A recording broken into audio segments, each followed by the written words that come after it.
ஒரு காலத்தில் பெரிய காடு. அந்த காட்டில் அருண் என்னும் மரம் வெட்டுபவன் இருந்தான். அவன் மிகவும் ஏழை, தினம் தினம் கஷ்டப்படுபவன்.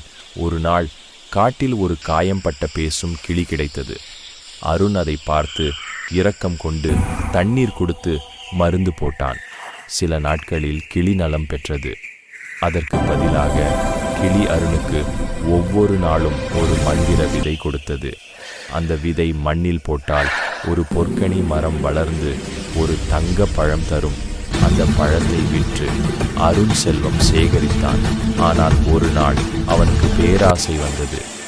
இந்த மரத்தை வெட்டிட்டா ஒரே சமயத்தில் ரொம்ப தங்க பழம் கிடைக்கும் என்று நினைத்தான்.